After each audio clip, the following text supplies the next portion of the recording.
I invite you to tune into the story. I was in a coma for 3 days, and my husband signed a do not resuscitate order. When I suddenly woke up and opened my eyes, I whispered a single sentence that made the doctor turn pale and immediately call the police. The pungent smell of antiseptics assaulted my nose. It was the signature scent of a hospital, a smell I had grown intimately familiar with over my 15-year medical career. But right now, it carried the metallic tang of blood and a cold, looming sense of death. I felt my body become as light as a dry leaf falling from a branch, swaying before dropping freely into an endless, bottomless pit. Before the darkness could completely swallow my mind, I managed to hear the clattering of metal surgical instruments hitting a tray and the frantic screams of the triage nurse. It sounded so distant, echoing as if it were coming from another world. I wanted to open my eyes, wanted to tell them I could still hear them, but my eyelids were as heavy as lead, and my throat was so choked up I could not utter a single word. In that flickering delirium on the boundary between life and death, my hearing suddenly became incredibly sharp. It was as if sound was the only thread keeping me tethered to this world. I heard the frantic rush of footsteps and the rapid clatter of gurney wheels rolling across the freezing tile floor. And then came the panicked, breaking voice of Julian. My close colleague and the absolute best attending surgeon in the neurosurgery department was shouting right next to my ear. Her BP is crashing fast, pupils are blown. Prep R1 right now, call doctor. Vance's family, hurry up. I lay completely motionless on the narrow gurney, distinctly feeling the life draining out of my body bit by bit. My chest ached fiercely, my weak heart desperately trying to pump its final beats. About an hour passed, or perhaps it was an entire century for a weary soul waiting in limbo. Then I heard familiar footsteps, the sound of designer Italian leather shoes echoing against the marble floor, a steady, unhurried rhythm that made me shudder in horror. Sterling. My husband had arrived. But contrary to what one might expect, a panicked voice, or the choked-back sobs of a man hearing his wife was in critical condition, what I heard was an eerily calm tone. He spoke with an airy indifference, sounding like he was inquiring about a real estate contract, rather than the life of the woman he shared a bed with. How is she doing?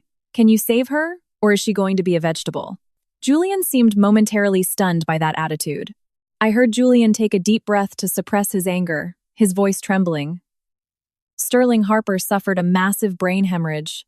We need to perform an immediate craniotomy to relieve the pressure inside her skull.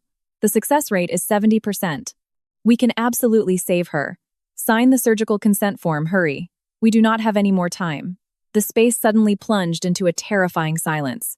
I tried to gather the last ounce of my fading strength to listen, praying he would grab the pen and sign it immediately. But no, I just heard the slow, deliberate rustling of papers being flipped back and forth. The scent of his expensive Tom Ford cologne drifted over, masking the smell of rubbing alcohol and blood. It was the cologne he always wore when meeting high-profile clients. Why did it feel so alien and cruel right now? Dr. Hayes, Sterling said, his voice slow and freezing cold. She once told me that a doctor's greatest fear is a fate worse than death. She doesn't want to live as a vegetable, becoming a burden to her husband and child. I am honoring my wife's wishes. His words felt like a razor-sharp blade plunging straight into my dying heart. I wanted to scream, wanted to jump up, grab him by his collar, and shout in his face that I never said that. I wanted to live. I wanted to watch my daughter grow up, but I couldn't do a single thing. I could only lie there as still as a log, enduring the most vicious betrayal from the person I had trusted with my entire life. What the hell are you talking about? Julian roared, his voice cracking with sheer outrage. There's a 70% chance of survival right in front of you. Are you even human? That's your wife? The mother of your child. Enough. Sterling cut Julian off, his tone hardening, as sharp and cold as metal striking metal. I am her husband. I am her sole legal medical proxy right now. I am deciding against the surgery. Let her go peacefully. The scratching of a pen on paper echoed loudly, every stroke feeling like it was carving my very own tombstone. He signed it. He didn't sign to save me. He signed a death warrant, stripping away my final chance of survival. He crumpled the consent form and tossed it onto the desk with a heavy thud. His footsteps turned away, cold and decisive, leaving behind a wife waiting to die, and the stunned, horrified eyes of my colleagues. Thick darkness blanketed me, chilling me to the absolute bone. Inside the tight, pitch-black cocoon of my coma, my memories were the only things still alive. They rewound before my eyes like a slow-motion film painted in dreary, agonizing shades of gray. I remembered the fateful night before. The real reason I collapsed in the hospital lobby wasn't exhaustion from being overworked, as everyone mistakenly believed. The image of Sterling with a flushed, alcohol-soaked face and bloodshot, aggressive eyes appeared vividly. That night, he threw a stack of property transfer documents onto the kitchen island, trying to force me to sign away the historic Oak Park estate my late parents had left me. It was my only family heirloom, a sacred sanctuary I swore to protect at all costs. When I firmly shook my head and refused, telling him that house was meant for our daughter's future, Sterling immediately dropped his glossy, intellectual facade. He grabbed my hair, yanked my head backward, and slammed my skull violently against the edge of the solid mahogany dining table.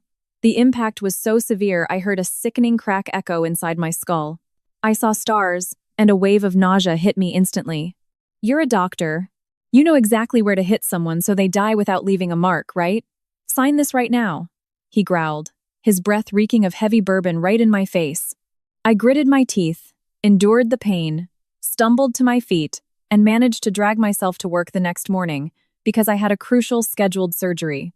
I naively thought it was just a typical concussion, just like all the other times he had abused me. I never expected it to be a fatal blow. Outside the ICU doors, I faintly heard the whispering voices of Julian and Clara, the head nurse and my closest friend in the world. Clara's voice was trembling, choked with tears. "Julian, look at Dr. Vance's old medical files." "Oh my God, how could this happen?" The rustling of paper echoed, followed by Julian's horrified gasp. "Fractured 6th rib 5 months ago. Hairline fracture on the left wrist 3 months ago. Occipital soft tissue contusions." She prescribed her own meds and treated all of this herself. The reasons listed are always falling off a bike or slipping down the stairs. I lay there listening to their words as tears bled backward into my heart, filled with agonizing, bitter humiliation. For the past 5 years, behind the perfect family photos and the luxury vacations Sterling loved to flaunt on social media, lay a living hell I forced myself to endure. I was a chief of surgery, a lifesaver, deeply respected by countless patients. Yet when I went home, I was the silent victim of domestic violence. I was terrified of the rumors, terrified of the pitying looks from society. And most foolishly of all, I genuinely believed my endurance would keep a whole, unbroken home for my daughter. "She hid everything from us," Clara sobbed, her crying tearing at my soul. "Just the other day I saw her limping, and when I asked, she said it was a bad muscle cramp. Turns out that bastard beat her. He beats his wife brutally, yet out in public, he always plays the..." Julian's phone rang. Julian put it on speakerphone, likely having called Sterling to try to convince him one last time. But answering his desperate plea was the loud, rowdy noise of clinking glasses and a cheering crowd at a sports bar. "Hello, Dr. Hayes? I already told you I'm busy entertaining clients. Stop calling me." Sterling's slurred, booming voice echoed, mixed with the obnoxious laughter of his drinking buddies. "Life and death are up to fate. If she goes, it's just her time. What do you expect me to do about it? Anyway, I gotta go. We're in the middle of a game." The long, endless beep of the disconnected line echoed, coldly severing all hope. He was celebrating. He was raising a glass to toast the agonizing, impending death of his own wife. His cruelty was no longer just the negligence of a controlling man. It was the cold-blooded nature of a vicious beast wearing human skin. I felt my chest about to explode from pure resentment. No, I couldn't die like this. I couldn't let that monster happily raise a glass over my grave. A fiery flame of vengeance ignited within the dying embers of my life. It pushed me, demanding I wake up, demanding I open my eyes to reclaim justice for myself. Darkness enveloped me for 3 agonizing days. It was a time when my soul felt lost in a freezing void, with no beginning and no end. In that coma, I heard the rhythmic hissing of the ventilator like the Grim Reaper's ticking clock, and the hurried footsteps of my colleagues working day and night to snatch me back from death. But clearer than anything else was Sterling's voice. The husband I once loved deeply echoed from the other side of the boundary of life. His voice carried no worry or pity, only freezing, bone-chilling calculations. On the 3rd day, I felt a jolt of electricity shoot down my spine. My heart cramped in agonizing spasms, feeling like it would burst through my ribcage. The vital signs on the monitor began to freefall. The code blue alarm blared, piercing the quiet space of the ICU. Julian and the trauma team rushed in like a hurricane. Defying the refusal of resuscitation form Sterling had signed, they made an executive medical decision to push high-dose epinephrine and use the defibrillator to keep me tethered to the living. Charge to 200. Clear. Julian shouted with absolute authority, followed by the sensation of my chest violently convulsing. I was in pain, in so much pain I wanted to let go of everything and sink into an eternal sleep. But then Sterling's voice echoed right outside the hospital room door, harsh and full of malice. "What the hell are you people doing? I told you to pull the plug. If she's a vegetable, who's going to pay to take care of her? Do you have any idea how much these 3 days in the ICU have cost me?" That sentence hit my flickering soul like a bucket of ice water, fueling a raging inferno of hatred. He didn't want to save me. He was afraid of losing money, afraid of supporting a disabled wife, or, more accurately, he was terrified I would wake up and expose his crimes. That pure hatred became the most powerful resurrection drug. I gathered every ounce of my remaining life force, forcing my impossibly heavy eyelids to peel open. The glaring fluorescent lights flooded my vision, making me incredibly dizzy. Everything around me blurred in a hazy fog. But then, Sterling's image slowly came into sharp focus. He was standing right there, pointing his finger at the doctors, his face beat red with rage. The exact second he turned around and locked eyes with me, I saw sheer, unadulterated terror explode in his pupils. He flinched and stumbled backward, all the blood draining from his face, his mouth stammering soundlessly. I wanted to sit up. I wanted to lunge at him and rip off that hypocritical mask. But my body was completely paralyzed, my throat bone dry from the endotracheal tube. Julian saw my eyes open, and he was so overjoyed he nearly burst into tears. "Harper, you're awake. Thank God you're awake." He frantically checked the monitors, then signaled the nurse to pull the breathing tube. A burning pain shot up into my brain as the plastic tubing was pulled out. I coughed violently, every hack feeling like it was tearing my lungs apart. Clara rushed to support me. Her hot tears fell heavily onto my hand. I took a deep breath, trying to scrape together my fading strength, finally letting out the most crucial thing, the thing I had burned into my memory even as I touched the gates of death. Julian leaned in close, the entire room holding its breath. I stared dead at Sterling. My gaze was no longer the resigned look of the weak wife from the past 5 years. It was the stare of a judge looking at a man on death row. I wheezed, pausing between every single word. Phone. Locker. Password. Eleanor's death anniversary. Those 6 words came out faintly but carried the destructive force of a nuclear bomb. In the dead silent room, Sterling froze solid. His feet were glued to the floor, his eyes bulging as if he were staring at a ghost. He knew exactly what I was talking about. He tried to lunge forward, his hand reaching out as if to cover my mouth, but Julian was a step faster. He stepped directly in front of the hospital bed, his eyes locked fiercely onto Sterling, simultaneously signaling Clara to run. "Clara, go get hospital security and the Chicago police right now. Nobody is allowed to leave this room." Getting Julian's order, Clara grabbed my spare keyring and shot out of the ICU like an arrow.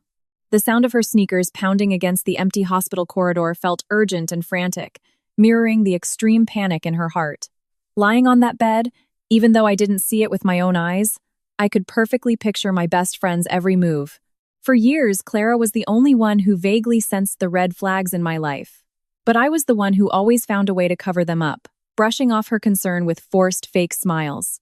Clara sprinted straight to the surgical residence lounge, the place I always lied to my husband about having to pull overnight shifts to escape his unprovoked beatings. The door to my personal metal locker had a small photo taped to it. It was a picture of me smiling brightly on the day I graduated from med school. That smile now looked so incredibly bitter and distant. Clara's hands shook as she jammed the key into the lock. The metallic click echoed sharply in the quiet lounge. The locker door popped open, and what met Clara's eyes wasn't just a white lab coat or a few medical textbooks like the other doctors had. Hidden inside that cramped space was an entire secret life I had tried so hard to conceal. Neatly folded clothes stacked on top of each other. A worn-out toothbrush, a half-used tube of toothpaste, a frayed washcloth, and a thin sleeping bag rolled up tightly in the corner. Clara later told me that in that exact moment, she broke down sobbing. She realized that the powerful, elegant chief of surgery everyone admired was actually a homeless woman seeking refuge in her own workplace. I had treated the hospital as my true home, my only safe haven from a violent husband.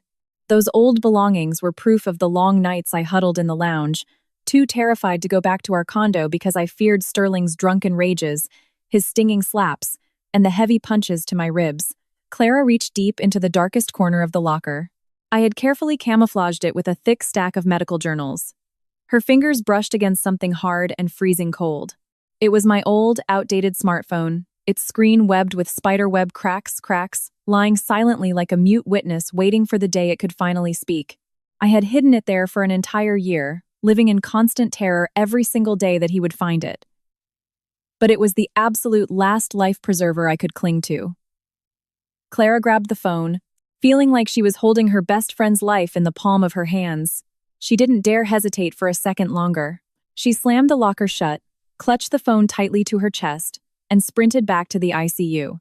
Outside, a sudden Chicago autumn downpour lashed against the glass windows, sounding like nature itself was weeping for my bitter fate. Inside the hospital room, the tension was suffocating. Sterling was still standing there, cornered by two young male doctors and hospital security guards. He paced around like a trapped wild animal, his eyes darting frantically, looking for an escape, sweating profusely despite the AC being set to the lowest temperature. When the doors burst open and Clara walked in holding the phone, I saw the color completely drain from Sterling's face. Clara walked right up to my bed, her hands still shaking as she presented the phone to Julian and the two CPD patrol officers who had just arrived. The old phone, its outer paint chipping away, looked incredibly small among the high-tech medical equipment, but it radiated the weight of 1,000 pounds. Sterling, cornered in the room, saw the phone and snapped like a rabid dog. He screamed, "That is my wife's private property. You have no right to violate her privacy. Give it back to me." A young CPD officer with a stern face stepped right in front of Sterling, his voice ringing out like iron. "I suggest you step back and keep quiet, sir. This is critical evidence based on the victim's statement. If you make one more move, we'll put you in cuffs right now for disorderly conduct and obstructing an investigation." Sterling froze. He ground his teeth audibly, his bloodshot eyes glaring murderously at the phone, looking as if he wanted to incinerate it with his gaze alone. Julian picked up the phone. The screen lit up, asking for a passcode. He turned to look at me, his eyes full of questions and anticipation. I lay there, my breathing still shallow, but my mind was sharper than it had ever been. "Eleanor's death anniversary," I rasped, repeating the words as if draining the last drop of my strength. Julian frowned. He turned to Sterling. "When is your mother's death anniversary?" Sterling clamped his mouth shut. He looked away, deliberately dodging the question. He actually thought that if he just kept his mouth shut, no one would be able to unlock the device. He was dead wrong. Clara stood nearby, pulling out her own phone and quickly scrolling through her social media. October 23rd, Clara announced loudly, her voice thick with resentment. "Every year on this date, Harper takes PTO, buys all these memorial flowers, and cooks a massive dinner, but the next day she comes to work with bruised eyes. I remember it perfectly because last year she had to be put on an IV drip the day after." Julian nodded. His fingers rapidly punched the numbers 1023 into the screen. The phone buzzed slightly and unlocked. The home screen popped up pure black, no wallpaper, no entertainment apps. There was just one single folder sitting alone in the middle of the screen with a short, haunting name, Evidence. Why was the passcode my mother-in-law's death anniversary? Perhaps no one could understand the sheer agony behind those numbers except me.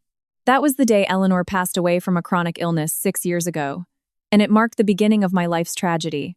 Every single year, without fail, on the anniversary of her death, Sterling would get blackout drunk and drag me out to beat me mercilessly in front of her memorial portrait. He hit me and cursed at me, blaming me for being the bad omen that drained his family's luck, claiming I was the reason his mother died early. He forced me to kneel all night, denying me food and water, just so I had to listen to his irrational, abusive rants. One year, he even dumped a bowl of scalding hot pot roast directly onto my head just because I didn't salt it enough. The anniversary of my mother-in-law's death, a day that should have been spent respectfully honoring the deceased, became the day my own dignity was slaughtered. I made that date my password so that every time I opened the phone, the pain would remind me never to forget, never to go soft, and never to forgive that absolute monster. Julian tapped the evidence folder. Inside, it was organized with a precision that was heartbreaking. Audio, injury photos, prescriptions, videos. Every subfolder contained dozens of files sequentially numbered and clearly dated. Looking at that meticulous organization, Julian couldn't hold back his tears. He finally understood that to gather this evidence, I had to trade my own blood, tears, and absolute terror during 5 agonizing years living in hell. One of the officers pulled a connection cable from his bag and plugged my phone into a small Bluetooth speaker they carried for taking field statements. The entire room fell dead silent. The tension was stretched so tight it could snap. Sterling huddled against the wall, his head bowed, his hands gripped together so hard his knuckles were chalk white. He knew his judgment day had arrived. Julian randomly selected a file from the audio folder. A crackle of static played first, followed by a sudden, deafening sound that ripped through the room. Smack. It was a slap, so violent and crisp that just hearing it made your face sting. Then came Sterling's slurred, bourbon-drenched voice, dripping with contempt. "You think you're some big-shot doctor, huh? Look at yourself. You're nothing but skin and bones, always looking so pathetic. Me marrying you was an act of charity for your whole damn family, you hear me?"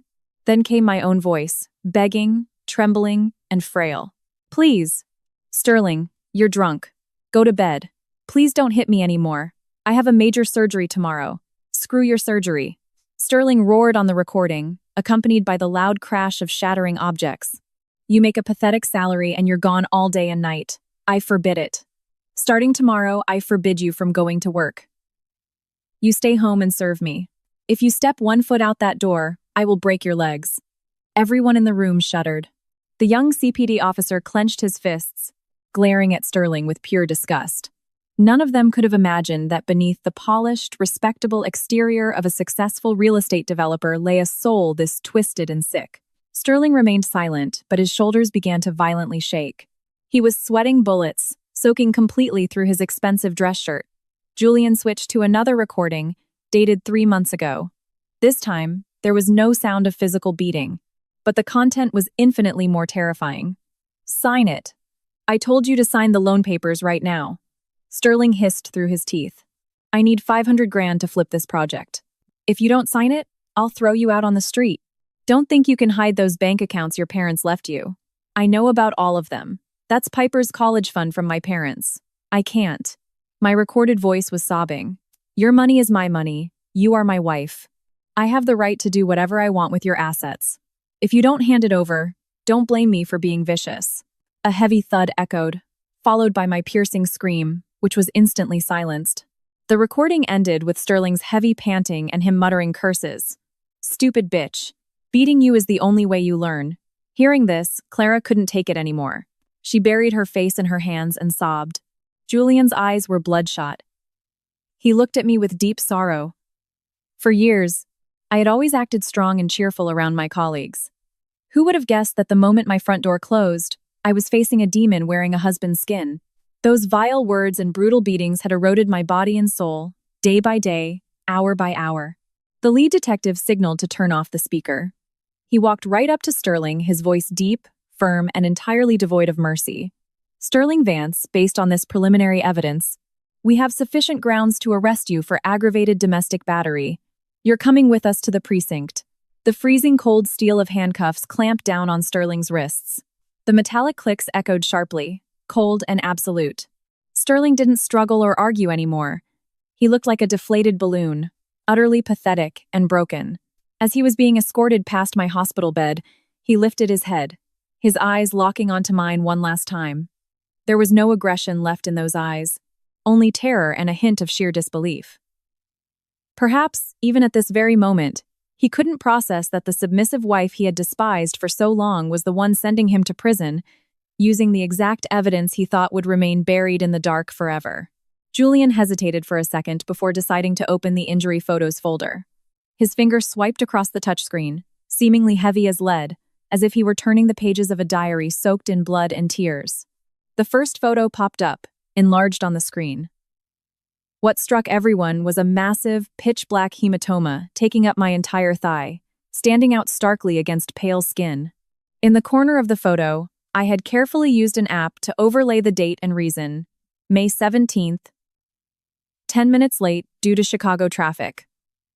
Just for being 10 minutes late, just because I couldn't get home in time to heat up his dinner before he arrived, I had to endure brutal kicks to my thigh from his steel-toed Oxford shoes. He kicked me while screaming that I was a worthless woman who neglected her family.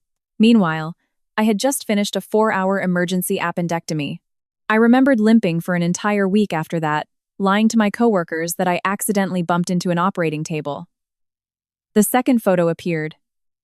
This time, it was a close-up of my heavily swollen face, featuring a deep gash on the outer edge of my left eye that was still oozing fresh blood. The caption read, "October, pot roast was too salty."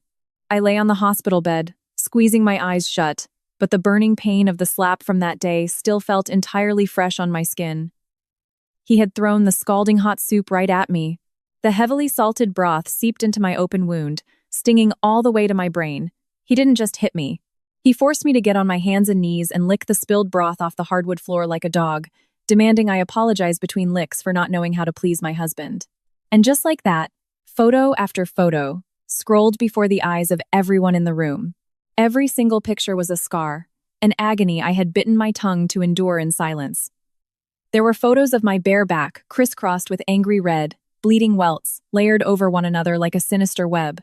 Photos of my hand slammed in a door, swollen and bruised purple.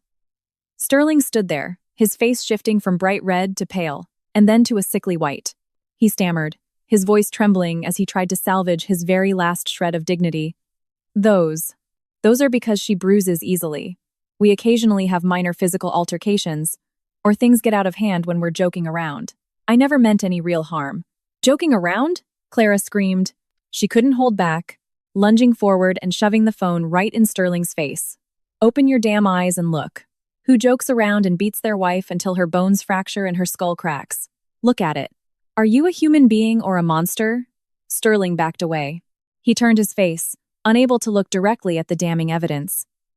He knew every excuse right now was entirely pointless and absurd. The wounds on my body couldn't lie. They were the most vibrant living witnesses, screaming out his crimes.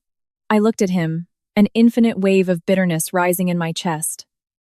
This man, the man I once thought was my safe harbor, turned out to be the one who personally shoved me into an abyss of pain and despair. In the room smelling heavily of antiseptics, the detective let out a heavy sigh of disgust.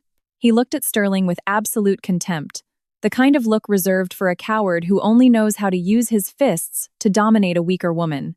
I knew these photos weren't just evidence to convict him in court. They were a moral life sentence that would haunt him until the day he died. Julian took a deep breath, his finger stopping on an audio file inside the folder. This file was starred as important and clearly timestamped. 11:38 p.m., October 17th. That was the fateful night. The night before, I was brought to the hospital in a deep coma. If the photos were an indictment of physical abuse, this recording was the absolute ironclad proof of his premeditated intent to murder me and his bottomless greed. The air in the room felt thick as concrete. Everyone held their breath. Julian pressed play. The initial static was quickly replaced by Sterling's loud, raging shouts. His voice was slurred but intensely threatening. Sign it. I told you to sign the deed to the Oak Park house right now. I already took the buyer's earnest money. Don't test me. Next came my firm but terrified voice. You're insane. That's my family estate. It's the only sanctuary Piper has. You blew your money gambling, you figure it out yourself. Don't you dare touch that house. I will never sign it. You think you can lecture me? That house is a marital asset. I am your husband. I have the right to sell it. Sterling roared on the recording, accompanied by loud crashes, shattering glass, and my own blood-curdling scream. Ah, stop. Don't hit me, it hurts. Sterling, I'm begging you. On the tape, the sickening sounds of heavy punches and kicks landed clearly, sounding like sledgehammers hitting a sandbag. But infinitely more horrifying were the words that spilled out of Sterling's mouth right after, so cold and cruel they made the listener's skin crawl. You won't sign it? Fine. If you die, the house goes to me anyway. I'm your sole beneficiary. I have custody of our kid. I can sell it whenever I want. You're going to kill me? My voice was faint, gasping through the pain. Killing you gets my hands dirty, Sterling chuckled, a manic, deranged laugh echoing on the recording. I just need to beat you half to death and then refuse your medical care. You die from a fall, from an injury. How does that trace back to me? I don't have to waste money feeding you, and I get the full $2 million life insurance payout plus the house. You dying is the absolute best thing for this family. Following that sentence was the sound of my head being violently slammed against something hard. A sickening, dry crack, and then total silence. Only Sterling's heavy breathing and his footsteps walking away remained. He left me lying unconscious on the freezing hardwood floor. The recording ended, leaving behind a silence so deep it was terrifying. Sterling leaned back against the wall, his limbs shaking violently, every drop of color drained from his face. He knew that specific sentence was the final nail in the coffin burying his life. He hadn't just committed domestic battery. This was clear-cut, premeditated, attempted murder with a despicable motive: stealing my assets and life insurance. Julian's eyes as he looked at Sterling were no longer just filled with rage. They held absolute, pure disgust. He couldn't believe the man standing before him was so cold-blooded, he would calculate his own wife's death for a payout. The lead detective slowly took off his reading glasses. He looked at Sterling, his deep voice ringing out like the bell of judgment. "Sterling Vance, this recording says it all. You didn't just beat your wife.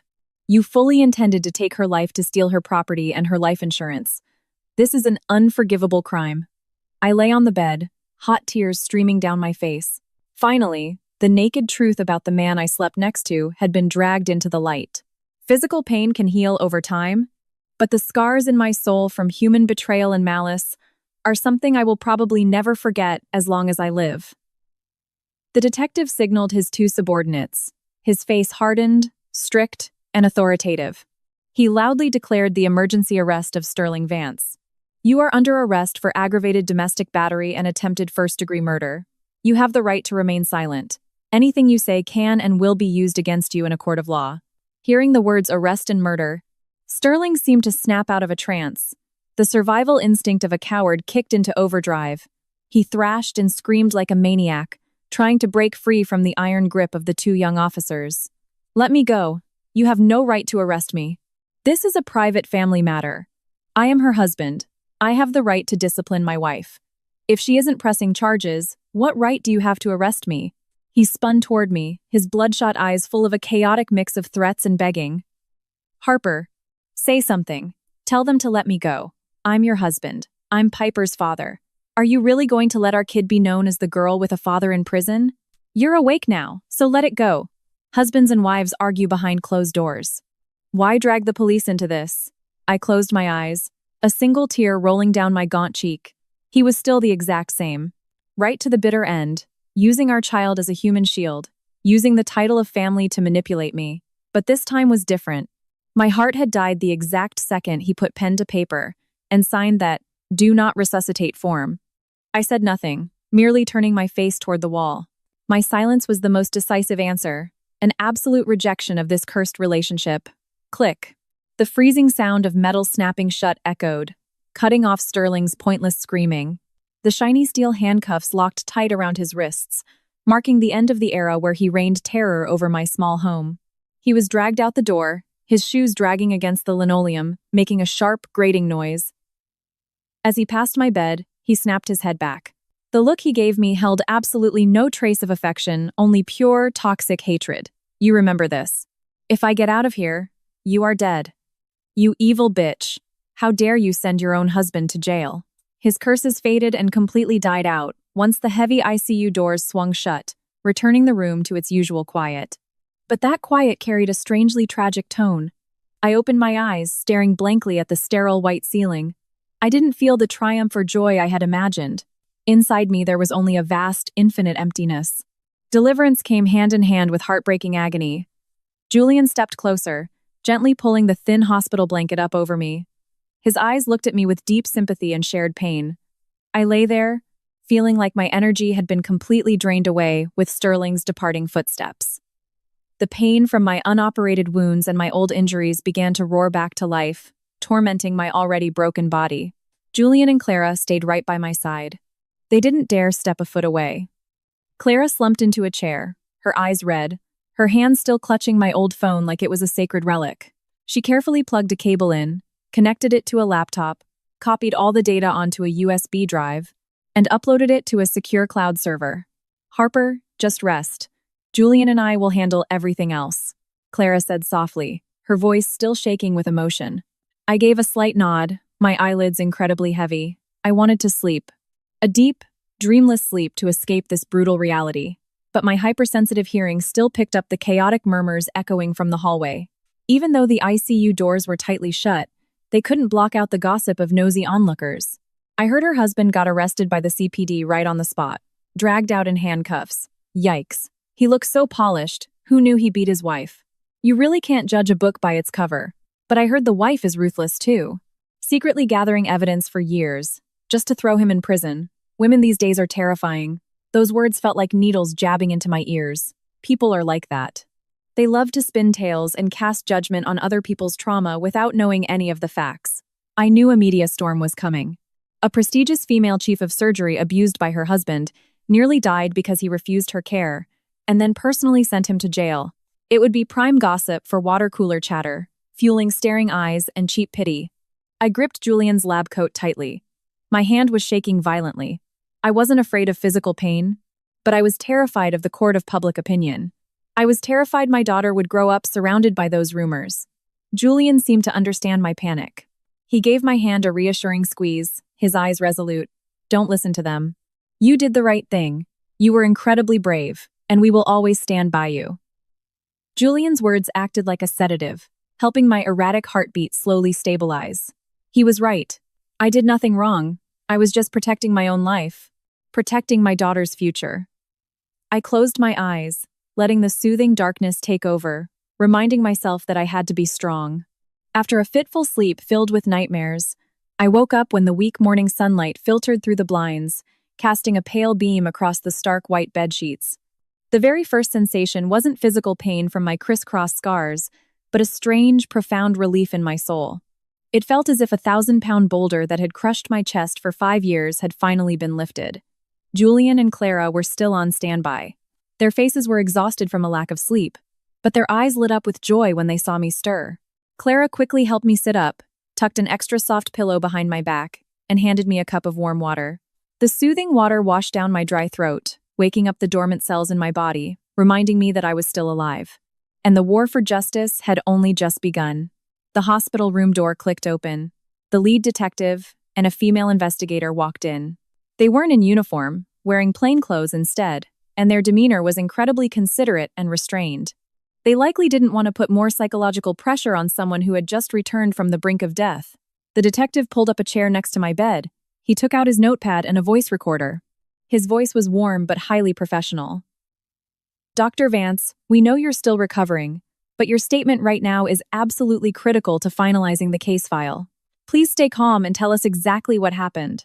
Do not leave out any details, no matter how small. I nodded, taking a deep breath to suppress the rising wave of emotion. I began to speak. My voice was weak and raspy, but every word was crystal clear. I talked about our early days of marriage, about the flawless facade of a highly educated, loving family man that Sterling had meticulously crafted to blind the world. I talked about the very first slap, just 3 months after the wedding, when I accidentally broke his favorite vase. That slap was like a bucket of ice water to the face, shattering my dream of a perfect marriage. But to save face, and afraid of worrying my parents, I chose to stay silent and forgive him. He didn't just beat me, I said, tears beginning to roll down my hollow cheeks. He isolated me from the outside world. He controlled all our finances. He kept my paycheck cards, giving me a meager allowance of a few $100s a week for groceries. He forbade me from hanging out with friends, and even installed GPS tracking on my phone to monitor my every move. Every time I came home a few minutes late, or a male colleague called to discuss a case, it was guaranteed I would suffer a brutal beating that night. The female investigator jotted notes furiously, her brow furrowed in deep sympathy. I kept talking about the emotional abuse, about the vulgar insults degrading my character and my family that Sterling spat out every time he drank. He turned me from a confident, optimistic surgeon into a submissive woman, constantly walking on eggshells in my own home. I talked about the times I wanted a divorce, but he threatened to kill my family, leak intimate photos, and hurt our daughter. That fear was like an invisible noose tightening around my neck, paralyzing me from fighting back or crying for help. That night, my voice shook as I recalled the most horrifying moment. He forced me to sign the deed to sell the house to pay his debts. When I refused, he grabbed my hair and smashed my head into the table. Before I passed out, he said. He said I should just die and rid him of his debt so he could claim the life insurance. The detective stopped writing. He looked up at me, his eyes full of empathy and fierce determination. He said, Dr. Vance, what you endured is horrific. But rest assured, with this statement and the evidence you've gathered, we will make sure he pays the maximum penalty under the law. Your silence is over. I signed my name on the statement report. The signature was messy but decisive. Putting my pen to that paper felt like personally signing the Emancipation Proclamation for my own life. I was no longer a silent victim. I was the accuser, the strongest living witness to the crimes of the man I once shared a bed with. After the police left, the mood in the room settled slightly, but the tension still lingered in the air. Clara was still holding my phone. She seemed to be looking for something else in the chaotic mess of data I had saved. Suddenly, Clara gasped softly. Harper. In the hidden cloud folder, there's one more video file. Created on the afternoon of October 17th, just a few hours before you were attacked. I flinched. Memories of that gloomy afternoon rushing back. That day, after eavesdropping on Sterling's phone call with aggressive debt collectors who threatened to handle me if I didn't sell the house, I sensed imminent danger. An ominous premonition warned me that I might not get another chance to tell the truth. So, taking advantage of a quiet moment in the residence lounge, I locked the door, propped my phone on a bookshelf, and recorded a living will video. Open it, Clara. I nodded at her. That's my dying declaration, recorded just in case I never woke up again. Clara's hand shook as she pressed play. On the phone screen, the image of me from that day appeared. My face was pale and hollow, my eyes deeply sunken with dark circles from insomnia, but my gaze radiated an eerie, unyielding strength. In the video, I was wearing my white lab coat, sitting rigidly in front of the lens. My voice was slow and precise, like I was reading an indictment. My name is Dr. Harper Vance, attending neurosurgeon, medical ID number attached. If you are watching this video, it means something terrible has happened to me. I am dead, or I am in a coma. I want to state for the record that I am not depressed. I have no suicidal ideation, and my physical health is perfectly normal. If I die under suspicious circumstances, the only suspect is my husband, Sterling Vance. In the video, I paused for a second to swallow my tears, then briefly summarized the abuse, Sterling's massive debt, and his plot to steal my assets. I clearly stated the phone passcode, the locations of other hidden evidence, and delivered the video's closing statement. I stared dead into the lens, as if piercing through the souls of those left behind. Please help me get justice. Do not let my death be in vain. And if at all possible, please protect my daughter. Don't let her live with a father who is a literal monster. Silence is not golden. Silence is complicity with evil. I was wrong to stay silent for so long, but I hope this delayed outcry will salvage some of my dignity. The video ended, leaving a chilling void. Clara covered her face, sobbing hysterically, her shoulders violently shaking. Julian turned away, secretly wiping a tear rolling down his cheek. He couldn't believe that the tough senior colleague he knew had to prepare for her own death in such agonizing, lonely desperation. That video wasn't just evidence. It was the heart-wrenching SOS of a woman pushed to the absolute edge. It was a tear-soaked will written in pure desperation. I looked at myself in the now darkened phone screen, my stomach tying itself in knots. When I recorded that video, I had fully accepted death. I was mentally prepared to leave this world. But now, having crossed the gates of death and returned, I valued my life more than ever. That video would be the final nail sealing Sterling's coffin of lost freedom, shattering any defense of an accident or marital scuffle that he and his lawyers might try to concoct. The peace in the hospital room didn't last long before loud, chaotic shouting erupted from the hallway. Footsteps pounded against the floor, accompanied by shoving and the shrill, venomous voice of an older woman echoing clearly through the soundproof glass. I shuddered, immediately recognizing Eleanor's voice. My mother-in-law. She had arrived not to visit the daughter-in-law who just escaped death, but to cause a scene and defend her precious son who was just hauled off to jail. Let me go. Get out of my way. Let me inside to interrogate that homewrecker. Has she lost her damn mind, calling the cops to arrest her own husband? You classless tramp, you adulterous whore. The hospital room door rattled violently under the brutal pounding from the outside. Julian quickly signaled the guards to block the door, but Eleanor's voice squeezed through the cracks, as sharp as a knife cutting into my ears. She wailed tragically, staging a theatrical performance of extreme victimhood right in the middle of a sacred hospital. Lord have mercy, my son is a saint. He loves his wife and kid with all his heart, and that bitch set him up. Harper, get out here and talk to me. You cheated. You gave all your money to your lover, and then you framed my son for beating you. Do you have any conscience left? Our family is cursed to have a daughter-in-law like you. I lay on the bed, listening to every word of my mother-in-law's blatant lies and curses, feeling entirely disgusted. For the past 5 years, she fully knew her son beat me, yet she never once intervened. On the contrary, whenever she saw my face covered in bruises, she would sneer sarcastically. She probably mouthed off, so her husband had to teach her a lesson. Women who don't know their place deserve a beating. Her blind coddling and protection were the toxic fertilizer that grew Sterling's violent habits. Now, when her son was arrested, she flipped the script to play the victim, using her loud mouth to twist the truth, turning me from a victim into a villain. She screamed to everyone that I was crazy, paranoid, and had injured myself to frame my husband. Those vicious words made Clara shake with rage. She was about to throw the door open for a face-to-face showdown, but I shook my head to stop her. I knew their family's nature perfectly well. The more you argued, the more they escalated, putting on an even bigger show to attract public attention. The noise outside grew louder. It sounded like Eleanor had thrown herself onto the floor, throwing a tantrum to draw the curiosity of patients and families in the neighboring rooms. Everyone, come look. My daughter-in-law is highly educated, but she has no morals. She wants to steal his assets, so she threw her husband in prison.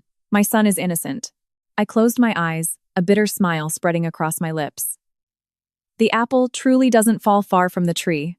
Sterling's shamelessness and cruelty were fully inherited from this mother. But she was dead wrong. This was a hospital. This was a place governed by the law, not a flea market or her own house where she could do whatever she wanted. A moment later, the heavy boots of hospital security and CPD officers arrived on the scene. Barking orders to disperse, Eleanor's screams of resistance faded as she was forcibly escorted out of the ward.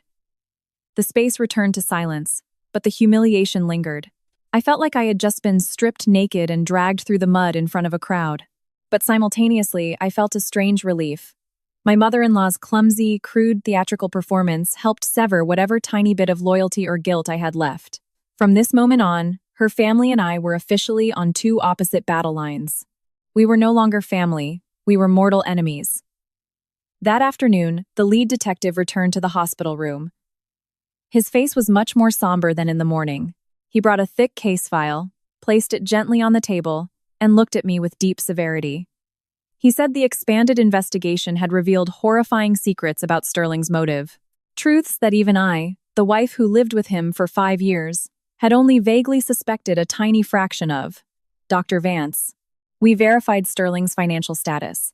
The situation is much more severe than you thought. He didn't just owe a few $100,000. The real number is over $500,000. I was stunned. My heart skipped a beat. $500,000. A massive sum that a salaried doctor like me couldn't even dream of paying off. I knew Sterling liked to party, bet on sports, and play the lottery, but I assumed he just owed petty cash a few thousand, maybe 10 grand at most. It turned out he was a degenerate gambler, completely drowning in the swamp of illegal loan sharks and offshore sports betting. He had secretly leveraged the Gold Coast condo we were living in, taking out a massive bank loan under the guise of real estate capital, only to blow it all on online gambling rings. Now the bank is initiating foreclosure proceedings, the detective continued, his steady voice feeling like a hammer hitting my head. That's not all. He took out hot loans from the mob for another 200 grand with exorbitant interest rates. The loan sharks gave him an ultimatum. If he didn't pay up this week, they were going to handle him by street rules. I was paralyzed, realizing the reason he forced me to sign away my parents' historic Oak Park estate that night wasn't just simple greed, it was the desperation of a man pushed to the absolute edge. He needed cash, lots of cash, to plug the massive hole he had dug himself. And when I firmly refusing to sell the last sacred heirloom of my parents, he hatched the most malicious idea of all, killing me. We also found a life insurance policy in your name. The sole beneficiary is Sterling Vance, with a payout for accidental death amounting to $2 million. The detective flipped open a page in the file, pointing at a photocopied contract bearing my forged signature. He calculated everything perfectly. If you died that night from accidentally falling down the stairs, he would have sold your parents' house as your legal heir, collected the life insurance, and shed the burden of a wife. The total amount he stood to steal was nearly $3 million, more than enough to clear his debts and live in luxury. I shuddered, a freezing chill running straight down my spine. So my life, our 5 years of marriage, our little daughter, everything in his eyes was just numbers on a spreadsheet. He didn't view me as a human being. He viewed me as merchandise, a goldmine for him to exploit one last time before tossing away. His cruelty didn't stem from a moment of blind rage. It was a cold-blooded plan programmed by greed and a total decay of human morality. I recalled his icy glare when he signed the "Do Not Resuscitate" form. I remembered his exact words. "Let her go peacefully." Peacefully? He just wanted me to die fast so he could expedite the life insurance payout. He wanted to use my blood and my life to wash away his filthy gambling debts. I felt sick, nauseous just thinking about the fact that I had shared a bed with a demon wearing human skin. News of the domestic abuse and Sterling's murder plot spread at breakneck speed, faster than any virus I knew in the medical field. In just one night, my family's story became the epicenter of attention across social media. Clara brought her phone in for me to see. Her fingers scrolled continuously down the screen, going through endless posts and polarized comments in the local Facebook community groups and neighborhood apps, where Sterling used to frequently post perfect family pictures and lavish dinners to build his image. The ultimate family man had instantly become public enemy number one. People dug up every old photo, every fake sweet status he ever posted to dissect and crucify him. The people who used to admire him, who wished they had a thoughtful husband like him, now felt deceived and betrayed. They called him a coward, a hypocrite, a monster in disguise. The public's outrage acted like a tsunami, washing away the glamorous shell he had spent years painting. But sitting in the eye of the storm, I fully realized that a storm destroys more than just the person who started it, it ravages the victim too. Alongside words of encouragement and sympathy, I started seeing malicious, razor-sharp comments stabbing at my heart. How can anyone be that stupid? Beaten for 5 years and didn't know how to leave. She must have done something wrong for her husband to hit her. Where there's smoke, there's fire. Playing the depression card for clicks. You can't trust anyone these days. Those apathetic words danced before my eyes, making my chest tighten, a wave of resentment choking my throat. Clara was furious and about to type a savage reply, but I gently placed my hand on hers and shook my head. Leave it, Clara. We can't control what the public says. They don't live my life. They have no idea what it's like to be threatened and completely isolated. I put the phone down, looking at the gray Chicago sky through the window. I accepted those bitter words like a tough pill to swallow. They were partially right. I was wrong. Wrong because I was too submissive. Wrong because my silence enabled evil to reign in my own home. I had blindly believed in maintaining a perfect home, only to nearly pay for it with my life. The social media storm was cruel, but it completely woke me up. I realized that the foolish vanity I tried so hard to protect was utterly worthless. When the velvet curtain was ripped down, the only thing left was the naked, agonizing truth. Strangers on the internet could curse or pity me today, and tomorrow they would forget it instantly to chase the next drama. I was the only one who had to directly face and clean up the ashes of my own life. Sterling, sitting in county jail, certainly had no idea that his virtual admirers were now turning their backs and cursing him to hell. The reputation he valued more than the lives of his wife and child was now being trampled into the mud.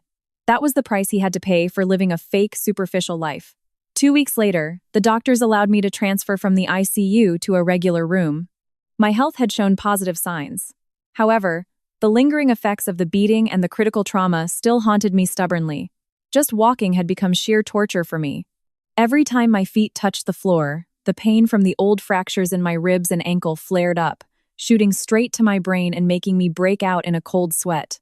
Julian was always there, patiently supporting me as I took shaky steps down the hospital corridor. He didn't say much, just offering his solid arm as my anchor. Sometimes it hurt so much.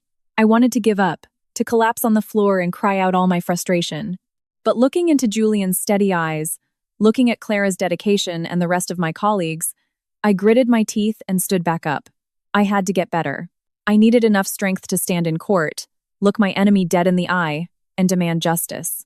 I contacted the most high-profile law firm in the city, retaining them for my legal representation. The day Attorney Harrison Cole arrived at the hospital, I had gathered all the case files and evidence I possessed from the old phone, the living will video, to the loan shark debt papers the CPD had provided. I sat in my wheelchair, my face still pale, but my eyes no longer held the fearful, evasive look from before. Mr. Cole, I want to press charges against Sterling Vance for aggravated domestic battery and attempted murder. I want him to face the absolute maximum penalty under the law. No leniency whatsoever, I said, my voice clear and definitive. Attorney Cole flipped through the pages of the file. He nodded repeatedly, his face showing deep respect and commitment. Rest assured, Dr. Vance. With this ironclad evidence, combined with the aggravating factors of his despicable motive and ruthless methods, we are guaranteed to win. I will do everything in my power to protect your rights. Holding the legal representation agreement in my hands, I felt like I was being injected with an invisible source of power. I was no longer the submissive, resigned wife standing behind her husband. Now, I was the plaintiff, the one initiating the attack on the fortress of crimes Sterling had built. I spent my free time reading law books and researching trial procedures. I wanted to be more than just a victim seeking justice. I wanted to be an informed woman who held her destiny in her own hands. During the nights in my hospital room, I no longer cried in secret. I began planning for a new life. After being discharged, I envisioned a small house, just the two of us. I pictured peaceful dinners without the sounds of screaming or shattering glass. That thought acted like a lighthouse illuminating my mind, helping me survive the physical agony tormenting me every night. One afternoon, during a torrential downpour, Sterling's private defense attorney came to the hospital to see me. The man was in his 50s, impeccably dressed, his face radiating the cunning, slick vibe of a professional fixer. He placed an expensive, imported fruit basket on the table and flashed a highly manufactured corporate smile. "Hello, Dr. Vance. I represent my client Sterling, visiting to check on your health. Sterling is incredibly remorseful in jail. He worries about you day and night and prays for your speedy recovery." I scoffed, a cold smirk on my face, not even glancing at the fruit basket once. "You didn't come all this way just to deliver that empty fake greeting, did you? Get straight to the point." The lawyer adjusted his glasses, lowering his voice in a faux intimate tone. "Harper, husbands and wives share a bed. Even dishes crash into each other sometimes, let alone people. Sterling knows he was wrong, and he wants to negotiate. If you agree to sign a non-prosecution affidavit and request leniency for him, he will immediately sign an uncontested divorce agreement and grant you full custody of your child. Furthermore, he promises to transfer a rural property deed to you as compensation for emotional distress." I looked at the man in front of me, disgusted by the way they haggled over someone's trauma and dignity. Sterling was still the exact same. He still thought everything in this world could be solved with money and a compromise. He thought I was still the stupid woman desperate for the title of a complete family, or greedy enough to want some random piece of land. He was using custody, the most precious thing to me, as a hostage to threaten me, forcing me to let him off the hook. "You go back and tell your client," I said slowly, every word as sharp as a scalpel, "that I don't need his charity. As for custody, the family court will rule based on morality and financial stability. And what right does a broke, indebted attempted murderer have to fight me for custody?" I grabbed the settlement agreement the lawyer had just slid toward me and ripped it to shreds right in front of him. The sound of tearing paper echoed dryly in the quiet room, the exact sound of me shredding the absolute last shred of marital loyalty I had left. His dirty money is something I don't need. As for his freedom, let the law decide. I would rather my daughter have a father in prison for his crimes than live with a hypocritical father roaming free above the law. Please leave. We will see each other in court. The lawyer was stunned. He never expected the thin, frail woman on the hospital bed to have such a hardened, ruthless attitude. He quietly packed his briefcase, gave a stiff nod, and rushed out, leaving behind only my utter contempt. After the intense battle with Sterling's lawyer, I had to face a challenge infinitely more difficult, facing my own little girl. My mother brought Piper to the hospital to visit me. The moment she saw her mother lying in a hospital bed hooked up to a tangle of tubes, the little girl burst into tears and threw herself at me, hugging me tight. Her tiny, soft hands traced the dark bruises on my arms, her big round eyes brimming with tears, filled with fear and sorrow. "Mommy, does it hurt a lot?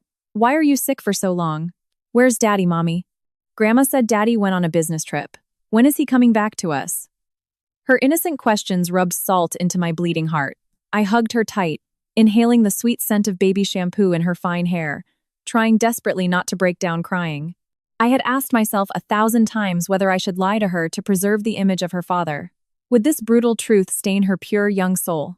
But then I remembered the nights she flinched in terror hearing her father yell. I remembered the fearful look in her eyes whenever she saw him drunk. She was young, but incredibly perceptive. She had vaguely sensed the instability in our home for a long time. If I continued to lie, I would just be pushing her right back into the vicious cycle of hypocrisy that I had just barely escaped from. I gently pulled her back, looking straight into her eyes, and softly wiped the tears from her chubby cheeks. Piper, listen to Mommy. Daddy didn't go on a business trip. Daddy did a very bad thing. Daddy hurt Mommy very, very badly. And when adults do bad things, they have to be punished. They have to go away to a place where they learn to be better people. She looked at me, confused, her lips pressed tightly together. Did Daddy hit you? I saw him yell at you a lot. I hate when Daddy hurts you. Her words made me shatter entirely. It turned out she knew. She had always been watching and remembering all the pain I tried so hard to hide. I mistakenly thought I was protecting her, but in reality, I was making her endure the trauma in silence right alongside me. That's right, baby girl. Daddy hit Mommy, and that is a very, very bad thing to do. We are not going to live with Daddy anymore. It's just going to be you and me. Is that okay with you? Piper nodded furiously. She buried her head in my chest, her voice tiny but resolute. It's okay.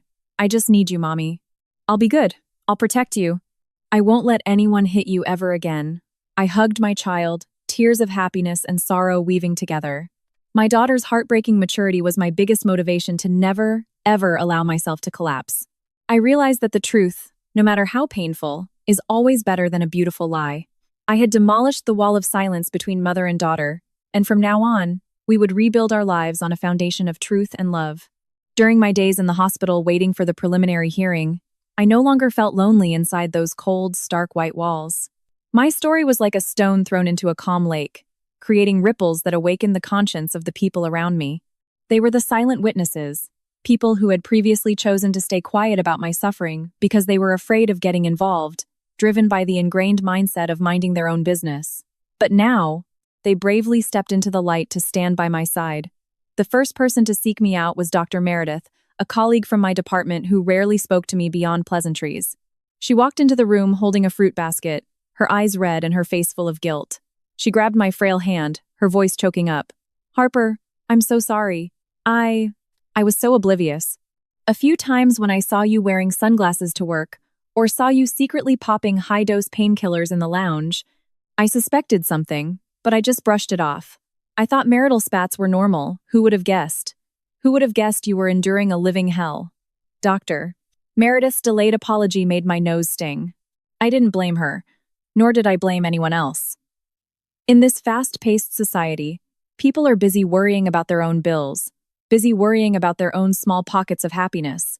Very few have the courage to stick their noses into someone else's family drama, especially when the abuser wears a glamorous disguise like Sterling did.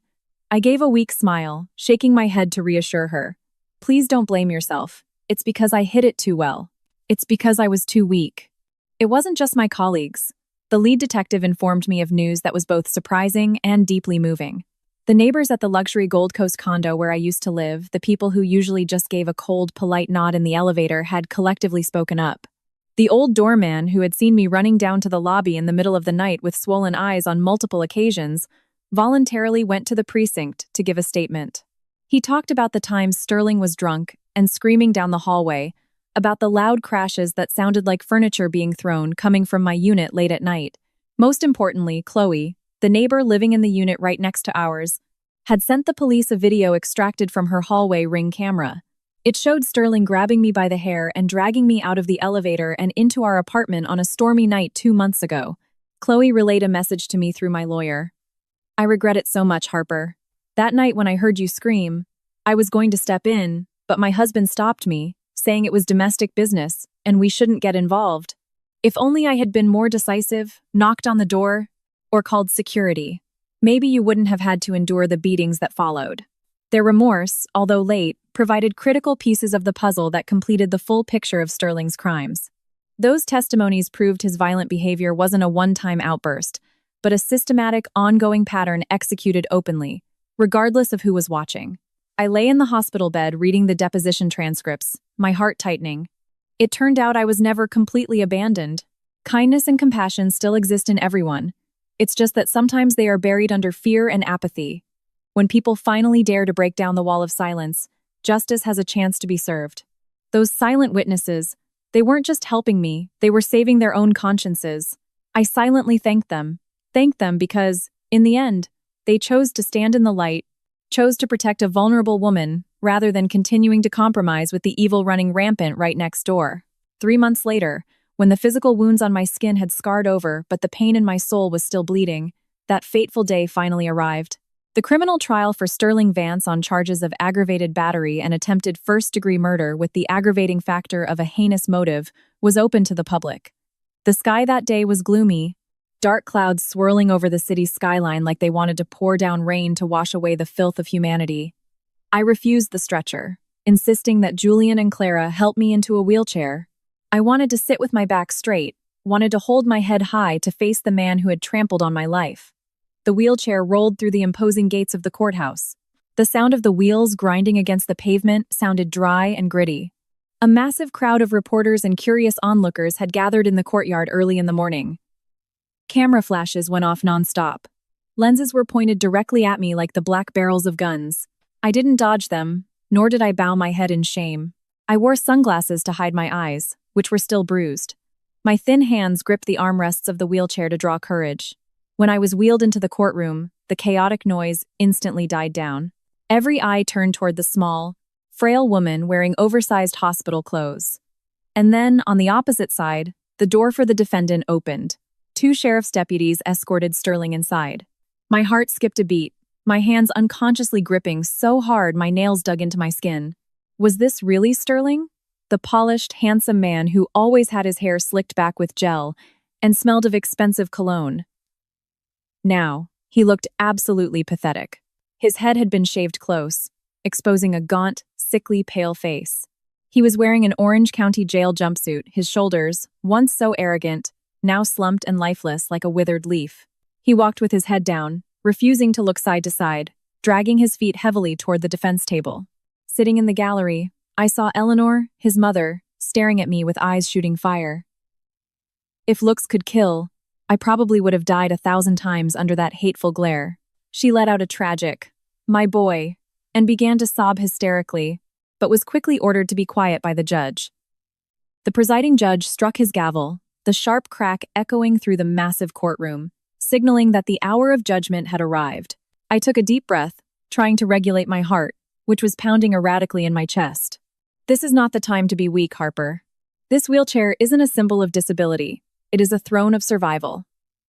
I am sitting here, in this court of law, to collect on the debt of blood and tears from the past 5 years. Standing before the judge, Sterling mumbled his answers to the preliminary identification questions. His voice was shaky and hoarse, a far cry from the aggressive roaring when he beat me or forced me to sign away my house. It turns out that when stripped of his successful businessman label, when facing the wrath of the law, he was nothing more than a pathetic, cowardly weakling. I looked at him and felt no fear, nor did I feel any lingering affection. All I felt was a rising, suffocating wave of disgust. The trial heated up as it entered the opening statements. Sterling's defense attorney was a middle-aged man with sharp eyes and a trademark half-smile full of calculation.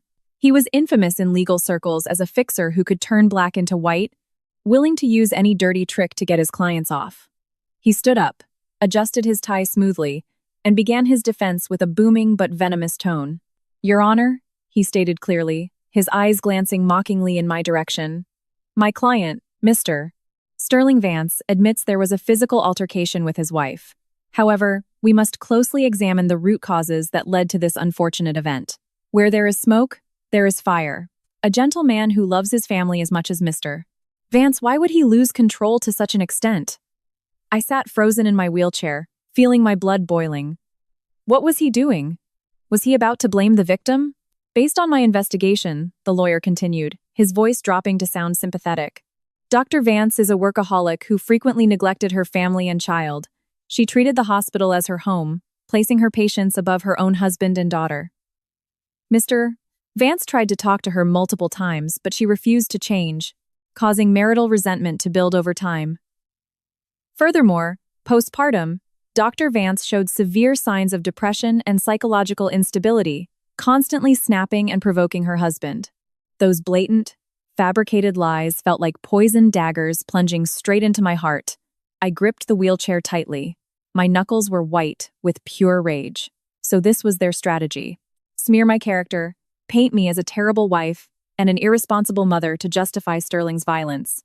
They wanted to turn a murderer into the victim of an unhappy marriage.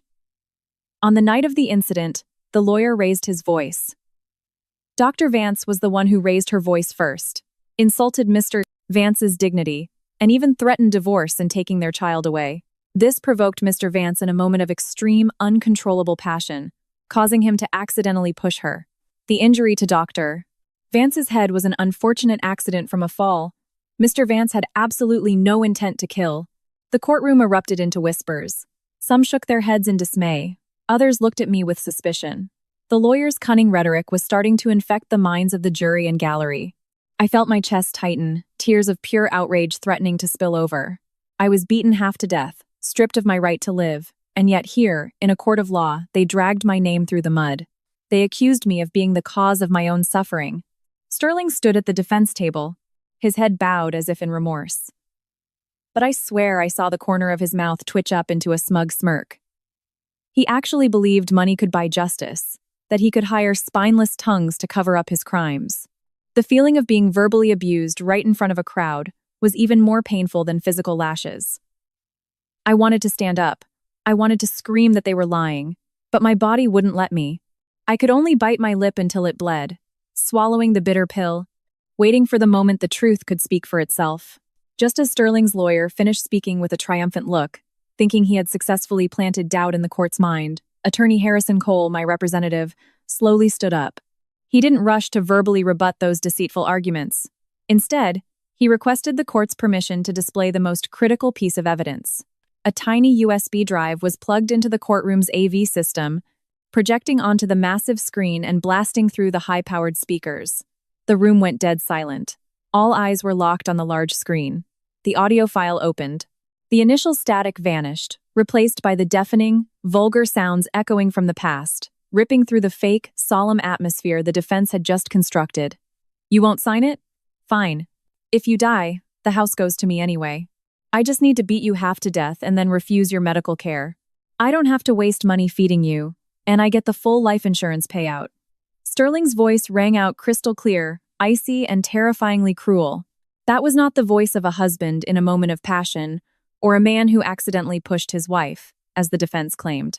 That was the voice of a monster who meticulously planned to murder his wife out of bottomless greed. Every single word was a devastating slap to the defense attorney's face, wiping the smile completely off his lips, replacing it with sheer panic. The entire gallery gasped in horror. The attendees, even those who were doubting me just moments ago, were now sitting in stunned silence. They couldn't believe their ears.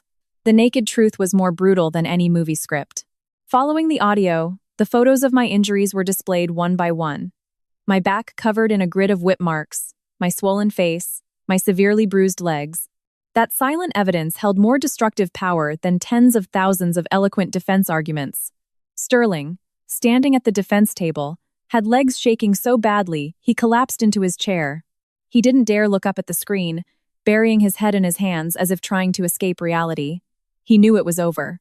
Every act, every cover-up had collapsed entirely under the blinding light of the truth. Eleanor sat in the gallery, her face completely drained of blood. Her mouth hung open, unable to utter a single word. Her initial aggression had vanished, leaving nothing but absolute terror. I sat in my wheelchair, watching the traumatic images of myself on the massive screen, crying silently. This wasn't just damning evidence. It was a slow-motion reel of my stolen, trampled youth. But this time, I wasn't crying out of pain or humiliation. I was crying because the truth was finally out in the open. That evidence spoke for all the suppressed resentment I had held inside for years. Attorney Cole turned to the judge and jury, his voice warm but fierce. Your Honor, ladies and gentlemen of the jury, this is not a domestic dispute. This is a calculated, premeditated plot for murder. Driven by a heinous financial motive, the defendant not only physically abused the victim, but psychologically tortured her over a prolonged period. The defense's excuses about a crime of passion are completely baseless in the face of this ironclad evidence. The truth was laid bare, killing the previous murmurs of gossip. Every eye from the curious public to the solemn judge shifted entirely to me, the small woman sitting in a wheelchair in the middle of a courtroom. The presiding judge adjusted his glasses, his deep, authoritative voice echoing through the massive room, shattering the suffocating silence. The court recognizes the victim. Dr. Harper Vance, Do you have a victim impact statement before the court enters deliberation? I took a deep breath, feeling my chest still twinge with a dull ache. But the fear and weakness I usually carried had vanished entirely. Julian and Clara, sitting right behind me, gently placed their hands on my shoulders, lending me their strength, a solid anchor that gave me the courage to speak. I gripped the armrests of my wheelchair, forcing myself to sit as straight as humanly possible. I wanted to look directly into the eyes of everyone present, and most importantly, into the eyes of the man shaking at the defense table. I began to speak. My voice wasn't loud, but it was clear and articulate, every word pulled from the very bottom of my bleeding heart. Your Honor, members of the jury, I am a medical doctor. These hands of mine have held scalpels, saving thousands of patients, snatching them right out of the Grim Reaper's grasp. But the brutal irony is that I couldn't save myself. I couldn't heal the wounds inflicted by my own husband over the past 5 years. I paused for a second to suppress the overwhelming emotion rising in my throat, my eyes sweeping over Sterling's bowed head. He didn't dare look at me. His shoulders were trembling violently. Perhaps now he finally felt the true price he had to pay for his cruelty. I continued, my voice growing stronger, harder like steel. Today, I sit here exposing the ugly scars on my body and in my soul, not to beg for anyone's pity. I simply want to declare one thing. Domestic violence is not just a family matter. It is not just a husband disciplining his wife. The entire courtroom was dead silent. I could hear the muffled sobs of several women sitting in the front rows. I looked directly into the camera lenses of the reporters, as if trying to send this message to the thousands of other women suffering just like me. It is a crime. No one, whether a husband or a father, has the right to use the name of love or family to trample on someone else's dignity and life. Silence is not a sacrifice. It is complicity with evil.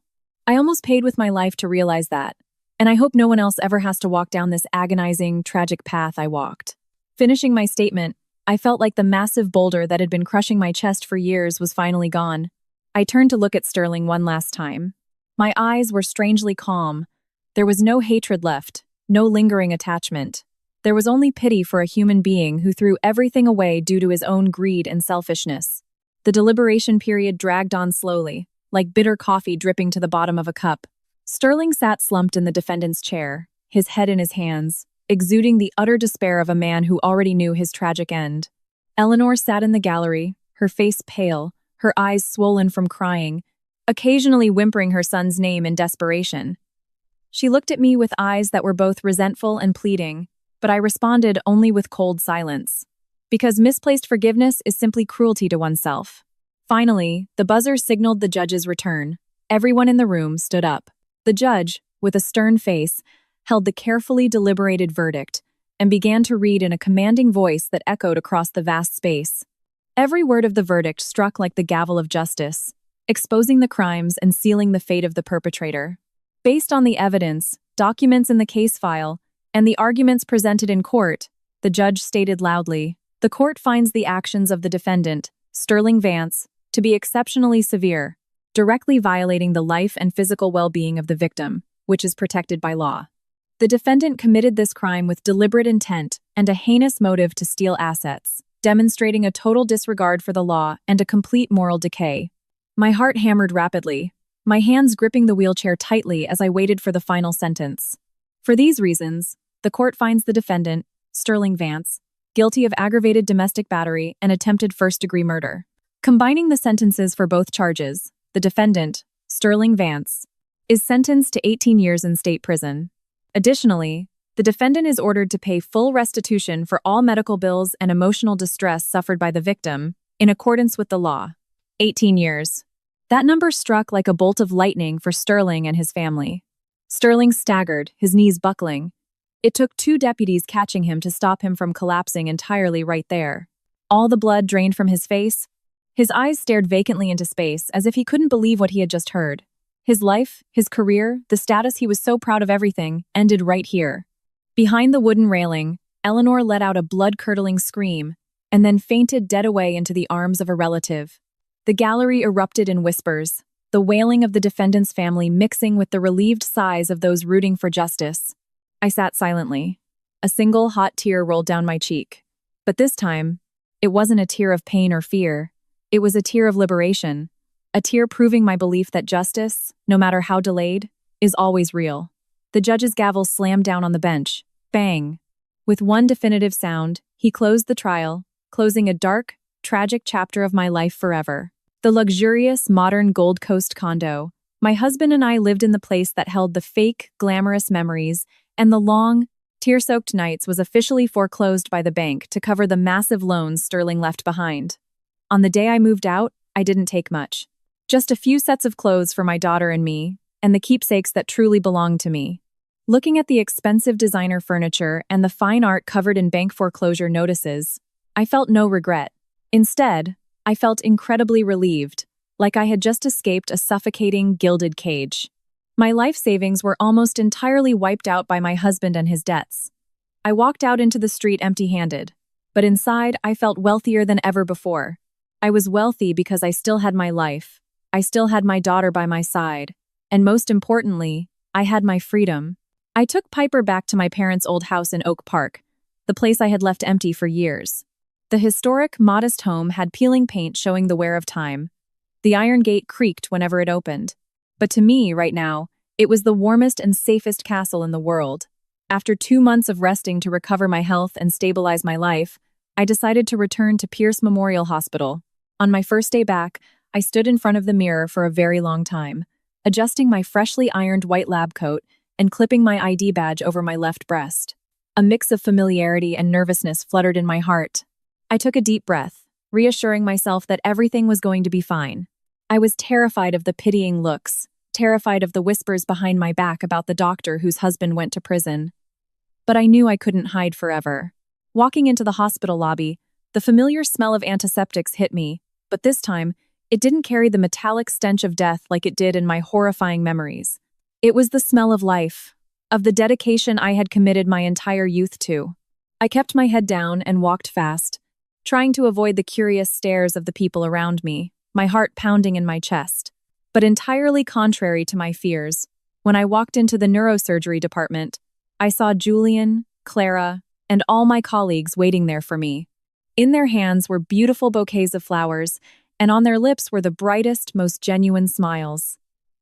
"Welcome home, Harper," Clara cheered, running over to give me a massive hug. Her eyes were tearing up. "You lost so much weight? But seeing you look this radiant puts our minds at ease." Julian stepped forward, handing me a bright bouquet of sunflowers. His eyes shone with respect and warmth. "Welcome back, Dr. Vance. The patients have been missing you, Chief." I hugged the bouquet to my chest. The gentle scent of the flowers made my nose sting. I looked at the familiar faces around me, the people who had stood by my side during my darkest days. A massive wave of emotion overwhelmed me. It turns out I worried for nothing. When you bravely face the darkness and step into the light, people don't look at you with cheap pity. They look at you with respect and admiration. My first day back went by in a blur of busyness, but I was full of energy. I threw myself into surgeries and consultations. My hands holding the scalpel were as steady and precise as if I had never been through a trauma. When I stood in the OR, under the shadowless surgical lights, I forgot all the sorrow and past trauma. I was simply a doctor, pouring everything I had into snatching a patient's life back from death. I sat down with Julian and the hospital administration to establish a special task force right in our department, naming it Project Tomorrow. This wasn't some grandiose charity fund or a series of empty seminars. It was a legal and psychological first aid station. I wanted this place to be a life preserver for women drowning in the floodwaters of abuse, helping them identify domestic violence, gather evidence, and most importantly, regain faith in themselves. I brought attorney Harrison Cole and several psychologists on board. We operated quietly but persistently after our shifts. The day the project launched, the very first person to seek me out was a young woman in her early 20s. Her arm was bandaged from being accidentally pushed by her husband. She sat curled up in a chair, tears welling in her eyes, trembling as she asked me, "Doctor, I'm so scared. If I call the cops, he's going to kill me. I don't have anywhere else to go." I grabbed the young girl's freezing hands, looking deep into those panicked eyes, and said softly, "Look at me. I used to be just as terrified as you. I used to think I had no way out. It took me 5 years to learn how to protect myself, but you don't have to wait that long. Silence is not the way to save a home. It's the fastest way to destroy yourself. You have me here. You have the law. You are not alone." The girl broke down crying. But this time, They were tears of relief. I guided her on how to securely store photos of her injuries, how to record threats, and connected her with a lawyer to safely initiate divorce proceedings. Watching her walk out of that room with a steadier posture, my heart felt warm. I realized my calling wasn't just holding a scalpel to save lives on an operating table. It was also using the scars of my own life as a shield to protect other vulnerable women. Project Tomorrow was new and full of challenges, but every time I helped someone escape the claws of violence, I felt my life gain more meaning. I didn't want to be a hero.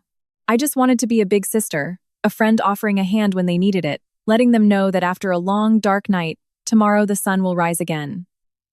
Julian was always there. He stayed by my side like a tree, quietly offering shade, never loud, never overbearing. He understood exactly how deep my wounds went, so he never put any romantic pressure on me. He didn't offer empty, sweet words or promise me the moon and stars. He just quietly cared for me through the smallest actions. On afternoons when my shift ran long, he would quietly pick Piper up from school, take her to get ice cream, or buy her a new comic book. Once, I walked out of the OR at midnight, absolutely exhausted, only to find Julian still sitting in the waiting area, holding a container of warm soup. He looked at me with a kind smile. "Eat a little to get your strength back. Piper is asleep at her grandma's, don't worry." His gentle care sometimes made my hardened heart skip a strange beat. I wasn't made of stone. I realized his feelings for me. But the trauma of my past marriage made me like a bird terrified of a bent branch. I hesitated, afraid to take a step forward. I was afraid of making another mistake, afraid I wasn't strong enough to love and trust again. I was terrified of hurting this good man with the sharp, broken shards of my soul. One weekend evening, Julian took Piper and me for a walk in the park. Watching his tall figure walking ahead, holding Piper's hand as her crisp laughter carried in the wind, my nose suddenly stung. How long had it been since my daughter experienced such pure, untainted joy? How long had it been since I felt this simple peace? Julian turned back to look at me. Under the amber glow of the streetlights, his eyes were incredibly warm and forgiving. He slowed down to walk beside me. His deep voice broke the silence. "Harper, I know you need time. I'm in no rush. I can wait a year, 2 years, or even longer. I just hope you don't lock your heart away completely. Let me share the burden with you, even if it's just as a friend, a colleague." I looked down at my scuffed canvas sneakers and replied softly, "Thank you, Julian. Thank you for not abandoning us during the hardest times, but I'm just not ready yet. I'm afraid I'll drag you down." Julian didn't say anything. He just gave my trembling hand a light squeeze. It was a grip just firm enough to make me feel safe, but loose enough that I could pull away if I wanted to. That absolute respect from him was the best medicine for my scarred heart. One morning, I got a phone call from an old neighbor. They informed me that Eleanor, my mother-in-law, had suffered a severe stroke. She was currently in the ER at a rural hospital, with absolutely no family around to care for her. Since the day Sterling went to prison, all their relatives had vanished, leaving her to live entirely alone in a large, freezing house. Hearing the news, I didn't feel a surge of triumph or hatred, just a vast sadness about the fleeting nature of human life. In the end, she was just a blindly devoted mother who lived her whole life for her son, but taught him the wrong way to live, ultimately reaping the karma of dying alone. I took a half-day off and drove to the rural hospital, not as a dutiful daughter-in-law paying her respects, but as a doctor. And also, to face the past one final time so I could truly cut away the last lingering threads of torment. Walking into the hospital room that reeked of medicine, I saw Eleanor curled up on the bed. Her mouth was slack, and half of her body was paralyzed. The venomous woman who had loudly cursed me out in the middle of a hospital back then was now just a frail, decaying, and pitiful old woman.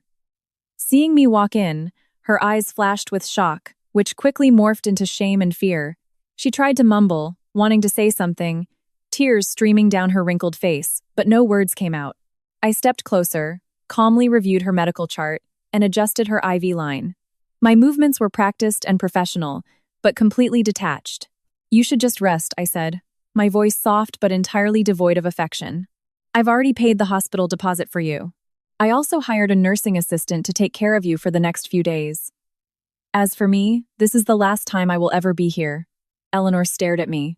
Her one working hand reached out, trembling, trying to grab my hand as if begging for forgiveness, or perhaps attempting a delayed reconciliation, but I took a step back, maintaining a safe distance.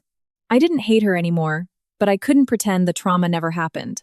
The greatest forgiveness I could offer her was refusing to carry hatred in my heart. But that didn't mean I had to keep bearing responsibility for the person who enabled the destruction of my life. Take care of yourself. Let the past sleep. Piper and I have our own lives now. I hope you find peace. I turned my back and walked away, not looking over my shoulder at the late, regretful tears rolling down her cheeks. Stepping out of the hospital doors, the sky today was a deep, towering blue. The autumn breeze blew softly, rustling my coat. I took a deep breath of fresh air, feeling my chest incredibly light. 1 year later, the cheerful chime of a wind bell echoed as I pushed open the door to my favorite cafe, tucked away in a quiet alley. The rich aroma of roasted coffee mixed with the scent of fresh pastries, creating a wonderfully cozy and comforting atmosphere. I picked a corner table right by the window, where I could watch the rushing crowds outside while staying completely isolated from the city's noise. Today was Sunday, a beautiful day for me to carve out some quiet time for myself, reflecting on the long road I had traveled. Outside the glass window, under the red leaves of an oak tree, Julian and Piper were playing with a small dog. My daughter's crisp laughter rang out, clear as a babbling brook. Julian patiently bent down to wipe the sweat off her forehead.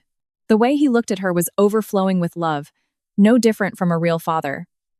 The image was as beautiful as a painting, simple yet vibrant, warming my heart more than any fire ever could. We still hadn't had a wedding, nor had we rushed to bind ourselves with a marriage certificate. Julian and I chose to walk side by side, sharing the joys and sorrows of life as naturally as possible, allowing love to grow from understanding rather than obligation. I took a sip of hot black coffee. The bitterness on the tip of my tongue quickly faded, leaving a sweet, lingering aftertaste in my throat. Life is just like this cup of coffee. You have to taste all the bitter, agonizing moments to fully appreciate the value of sweetness. Peace. I looked at my reflection in the window pane. The woman in the glass had just turned 40. The corners of her eyes showed the faint crow's feet of time and hardship, but her eyes were bright, peaceful, and totally free. She was no longer the submissive wife, bowing her head to take a beating, nor the vengeance-filled woman in the courtroom from years ago. The current me knew how to love herself, knew how to cherish what she had, and knew how to let go of what didn't belong to her. I didn't become a famous bakery owner or a high-profile social activist. I am still Dr. Vance, putting on my white lab coat every day, but with a completely different mindset. I heal the sick, save lives, and I also heal myself every single day. Sterling is still serving time in state prison, paying the price for his sins. I no longer care how he is living, or if he feels any remorse. He belongs to the past, a painful but necessary past for me to grow. As for me, I am living fully in the present and looking toward the future. Julian looked up toward the cafe and caught my eyes watching them. He smiled and waved. Piper also excitedly ran over, pressing her face against the glass to make a goofy face at her mom. I burst out laughing, the lightest and happiest laugh I've had in years. The bright golden sunlight pierced through the leaves, dancing on the shoulders of my coat. I whispered to myself, finally, I am living. Truly living a life worth living.